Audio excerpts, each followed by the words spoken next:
12월 3일 오후 10시 27분 윤석열 대통령이 용산 대통령실 생중계 카메라 앞에 섰습니다. 야당의 정부 관료 탄핵 소추와 예산 감액을 언급한 뒤 비상계엄을 선포합니다.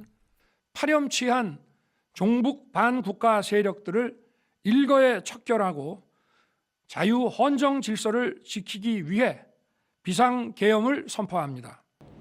비상계엄은 박정희 대통령이 서거한 1979년 12.6 사건 이후 처음입니다. 육군 참모총장을 사령관으로 계엄사령부가 설치됐습니다. 오후 11시부로 포고령 1호가 발표됐습니다. 정치활동과 집회행위가 금지됐고 의료인에겐 현장 복귀 명령이 내려졌습니다. 계엄을 막을 수 있는 국회엔 무장한 군인들이 투입됐습니다. 우원식 국회의장은 긴급 기자회견문을 통해 의원들을 소집했습니다. 12월 4일 오전 0시 48분 국회 본회의가 시작됐습니다. 비상계엄 선포 2시간 30여 분 만인 1시 1분 재석 의원 모두가 찬성해 해제 요구 결의안이 통과됐습니다. 재석 190인 중 찬성 190인으로서 비상계엄 해제 요구 결의안은 가결되었음을 선포합니다. 4시 27분 윤 대통령이 다시 카메라 앞에 섰습니다. 계엄 사무에 투입된 군을 철수시켰습니다.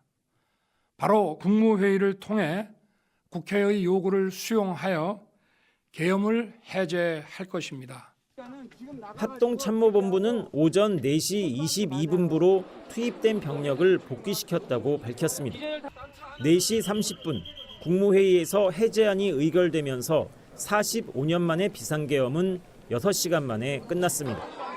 OBS 뉴스 권현입니다. 최초의 비상계엄은 1948년 10월 국군 14연대가 주도한 여순사건 진압을 위해 초대 이승만 대통령이 선포했습니다. 계엄은 제주도까지 번졌고 무고한 양민이 학살되는 제주 4.3 사건에도 영향을 미쳤습니다. 이 전 대통령은 1950년 6.25 전쟁 직후에는 2번의 비상계엄을 선포했고 1951년과 52년에는 장기 집권 개헌안에 야당이 반발하자 2차례 비상계엄으로 탄압했습니다. 여기에 1960년 4.19 혁명을 막기 위한 수단으로도 비상계엄을 선택했지만 결국 대통령직에서 물러났습니다. 박정희 전 대통령은 1961년 5.16 군사정변을 일으키며 비상계엄 카드를 꺼내들었습니다. 당시 비상계엄은 다음해 12월 6일 해제돼 가장 오랜 기간 전국에 내려진 계엄령으로 기록됐습니다. 박 전 대통령은 1964년 6월 한일회담 반대 시위가 격화되자 서울에 비상계엄을 선포했고 1972년 10월 유신과 1979년 10월 부마 항쟁 때에도 각각 비상계엄을 내렸습니다. 박 전 대통령이 서거한 12.6 사건이 터졌을 땐 최규하 대통령 권한대행이 제주를 제외한 전국으로 비상계엄을 확대시켰습니다. 12.12 쿠데타로 권력을 틀어진 신군부는 1980년 5월 17일 비상계엄을 다시 제주 포함 전국으로 넓히며 5.18 광주 민주화운동의 불씨를 지폈습니다. 한국 현대사에서 계엄은 대부분 정권 유지 차원이었다는 점에서 민주주의에 역행했다는 평가가 지배적입니다. OBS 뉴스 김대영입니다. 에콰도르 국회가 게르모 라소 대통령에 대한 탄핵 절차를 개시했습니다. 라소 대통령은 국가의 손해가 되는 공기업 사업 계약 여러 건을 승인했다는 혐의와 고위공직자들 횡령에 일부 가담했다는 의혹을 받고 있습니다. 가족이 마약 밀매에 가담했다는 의혹도 꾸준히 제기되고 있습니다.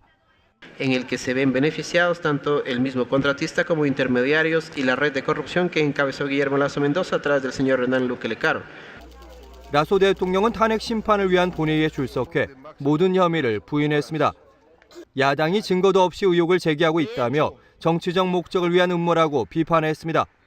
Para tratar de armar una trama medianamente verosímil con hechos que ocurrieron en el año 2018, cuando este gobierno ni siquiera existía.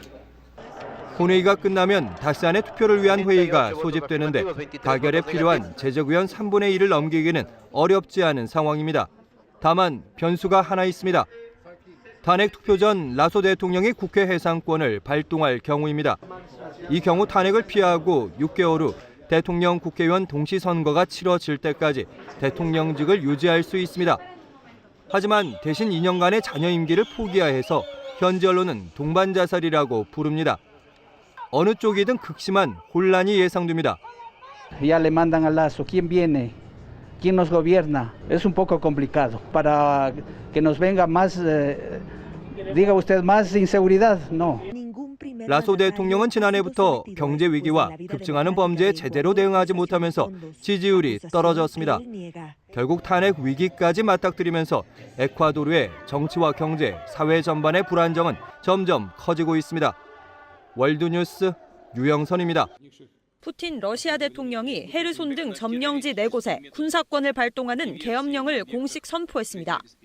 영토 방어 본부를 만드는 등 점령지의 군사 방어 태세를 최고 단계로 올리는 조치입니다. В Донецкой Народной Республике, Луганской Народной Республике, а также Херсонской и Запорожской областях до их вступления в состав России действовал режим военного положения. И сейчас нам необходимо оформить этот режим уже в рамках российского законодательства. 최근 전황이 나빠지면서 점령지 주민을 징용하는 등 사실상 총력 태세 강화에 나선 셈입니다. 우크라이나 공격에 맞서 러시아가 핵무기 보복 등 군사작전을 펼칠 구실을 만들었다는 분석도 나오고 있습니다. 하지만 우크라이나는 아무런 변화를 주지 않는 선전쇼라며 우크라이나 재산의 약탈을 정당화하고 있다고 비판했습니다. 러시아가 탈환 공세에 몰리자 계엄령 선포 지역 중 하나인 점령지 헤르손에서는 주민 대피가 시작됐습니다.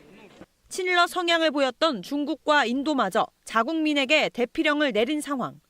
러시아의 대응을 두고 조 바이든 미국 대통령은 푸틴 대통령이 갈수록 어려운 입장에 놓여 있음을 알게 됐다고 밝혔습니다. It seems his only tool available to him is to brutalize individual citizens in Ukraine, Ukrainian citizens, to try to intimidate them into capitulating.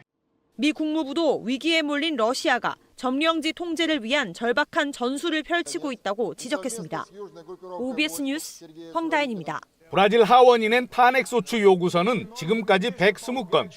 최근에는 야권 정치인들은 물론 우파 정당 의원 수십 명도 서명에 동참했습니다.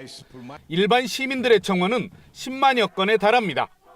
자이루 보우소나루 대통령의 부실 대응으로 지금까지 52만여 명이 목숨을 잃었다는 겁니다. 이름에도 탄핵 절차가 개시된 적은 없습니다. 보우소나루 대통령 편인 하원 의장이 여러 이유를 들며 막고 있기 때문입니다. 하지만 백신 구매를 둘러싼 부정 의혹이 터지면서 하원도 더 이상 모르쇠로 일관할 수 없는 분위기가 형성되고 있습니다. 지난달 29일 국정조사에서는 보우소나루 대통령이 공구명령을 묵인했다는 의혹이 나왔습니다. Essa comissão parlamentar de inquérito, ela vai ampliar o seu prazo de duração, porque a partir de agora nós já começamos a acessar informações gravíssimas com relação à possibilidade de desvio de dinheiro público no âmbito da administração federal. 인도산 백신 구매 과정에서 정부가 실제보다 10배나 비싼 가격에 계약했는데 대통령이 이를 알고도 눈 감았다는 겁니다. 또 정부 고위 관료가 백신 구매 계약을 체결하는 조건으로 뇌물을 요구한 사실을 판매업자가 폭로했습니다. 보우소나루 대통령은 자신과는 관계없는 일이라며 선을 긋고 있습니다. Não consegue nos atingir. Não vai ser com mentiras ou com CPI integrada por 7 bandidos que vão nos tirar daqui. 하지만 부패의 사슬이 어디까지인지는 아무도 모르는 상황. 설령 탄핵을 피하더라도 재선을 노리는 보우소나루 대통령 앞은 첩첩산중입니다. 어제 공개된 내년 대선 예상 득표율에서 보우소나루 대통령은 정적인 룰라 전 대통령의 절반도 안 되는 23%를 기록했습니다. 월드뉴스 김정수입니다.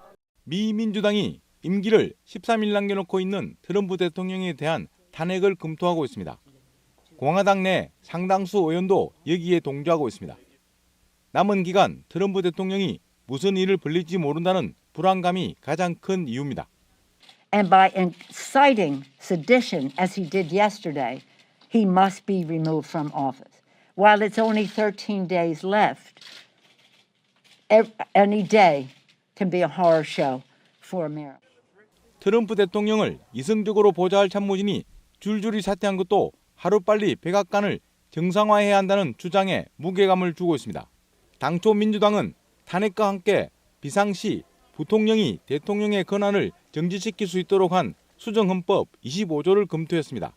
하지만 펜스 부통령이 거부하면서 탄핵밖에 다른 대안이 없다는 분위기가 역력합니다. 궁지에 몰린 트럼프 대통령은 정권을 평화롭게 이양하겠다고 밝혔습니다. To the citizens of our country, serving as your president has been the honor of my lifetime. And to all of my wonderful supporters, I know you are disappointed, but I also want you to know that our incredible journey is only just beginning. 하지만 김어준 패배 인정이 탄핵을 멈출 수 있을지는 미지수입니다. 특히 미 검찰이 이번 폭동 사건과 관련해 트럼프 대통령의 선동 혐의를 수사할 방침이어서 퇴임 뒤 기소될 가능성마저 불거지고 있습니다.